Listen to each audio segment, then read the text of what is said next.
சிவ மகாபுராணத்தில் இன்று நாம் கேட்கவிருப்பது வேதிய வேடதாரி தொடுத்த வாக்குவாதமும் கொடுத்த வரமும். பார்வதி அனுப்பிய தோழி புன்னகையோடு கிழட்டு வேதியரிடம் சென்று, ஐயரே, பார்வதி தேவி ஏன் தவம் செய்கிறாள் என்பதுதானே தங்களுக்கு தெரிய வேண்டும். சகல ஐஸ்வர்யங்களும் கூடியிருந்தும் கூட இந்திரன் முதலான தேவர்களையெல்லாம் புறக்கணித்து விட்டு சிவபெருமானையே தன் பிரிய காதற் கணவராக அடைய வேண்டும் என்றுதான் பார்வதி இவ்வாறு தவம் செய்கிறாள்.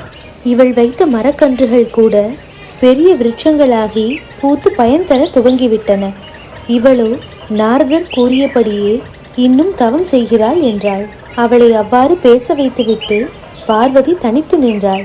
வேதியர் வியந்தவர் போல் பார்வதியை பார்த்து, ஏ பார்வதி, உன் தோழி சொல்வது உண்மைதானா, அல்லது பெண்களுக்கே உரிய வெறும் பரிகாசமா?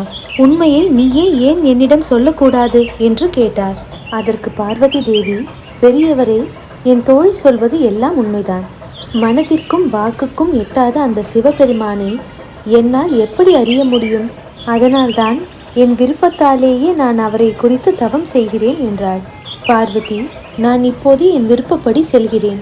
நீ எதை விரும்பினாயோ அதை அறிய எனக்கும் பெரு விருப்பம் இருந்தது.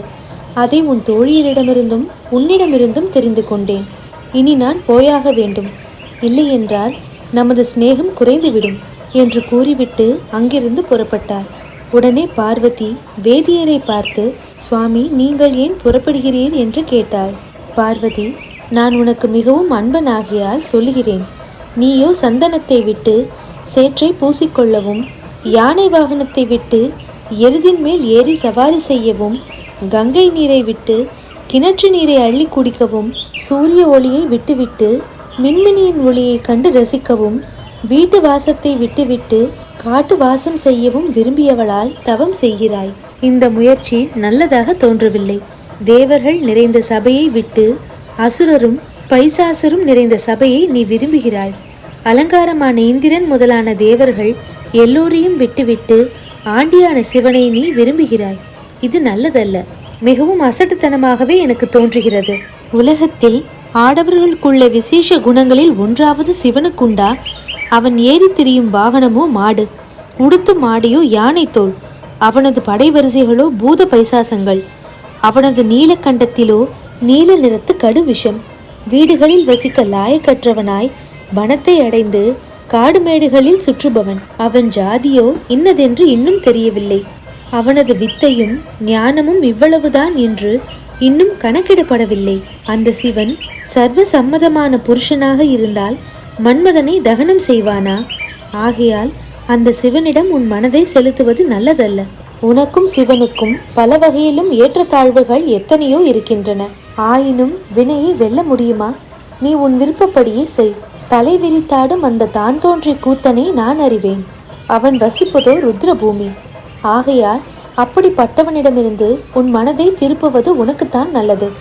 இது உனக்கு இஷ்டமில்லை என்றால் நீ என் முன் நிற்காதே போ என்று வேதியர் வடிவில் இருந்த சிவபெருமான் கூறினார்.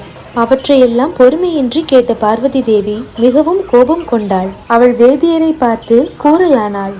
சிவதூஷணை செய்வதில் வாய்த்தேர்ச்சி பெற்ற கிழவரே, இவ்வளவு நேரம் உம்மை புனிதமானவர் என்று எண்ணி இருந்தேன். இப்போதல்லவோ நீ அபத்தமானவர் என்பதை புரிந்து கொண்டேன்.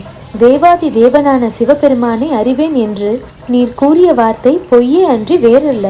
நீங்கள் நிச்சயமாக அவரை பற்றி அறிந்திருந்தால் அவருக்கு விரோதமாக ஏளனம் செய்ய மாட்டீர்கள். உலகை காக்கும் அந்த சிவபெருமானின் ஸ்வரூபத்தை நான் சொல்கிறேன், கேட்டு தெரிந்து கொள்ளுங்கள். சிவபெருமானுக்கு பிறவி ஏது, ஜாதி ஏது? சகல வித்தைகளுக்கும் அவர் பிறப்பிடமானவர். அவரே முன்பு ஒரு காலத்தில் வேதங்களை மகாவிஷ்ணுவுக்கு வழங்கியவர்.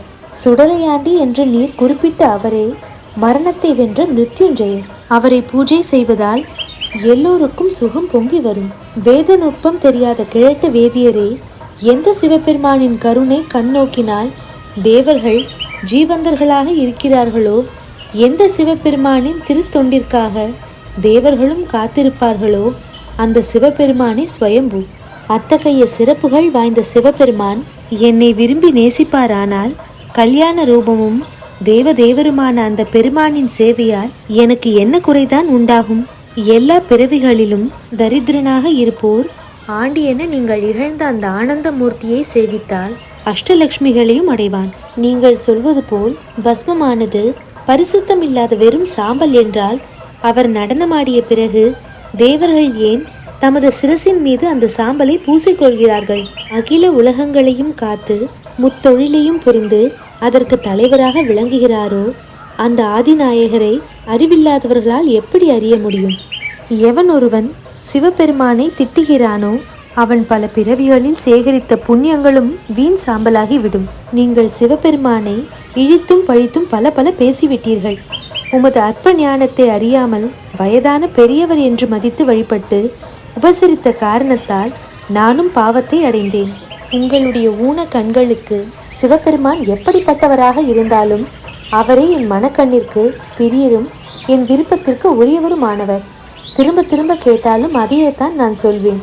இவ்வாறு பார்வதி வெகுண்டு கூறிவிட்டு தன் தோழியிடம் அந்த கிழவரை இங்கிருந்து போகும்படி கூற சொன்னாள்.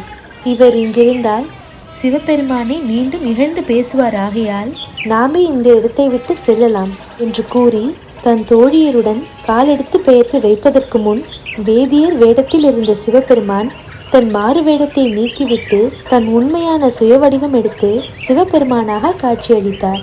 அவ்வாறு அவரை கண்டதும் பார்வதி தேவி நாணத்தோடு தலை குனிந்து நின்றாள். அவளை சிவபெருமான் உற்று நோக்கி புன்னகை பூத்து, பார்வதி, நீ என்னை விட்டு எங்கே போக முடியும்? உன் தவத்துக்காக மகிழ்ந்த நான் உன் முன் பிரசன்னமானேன்.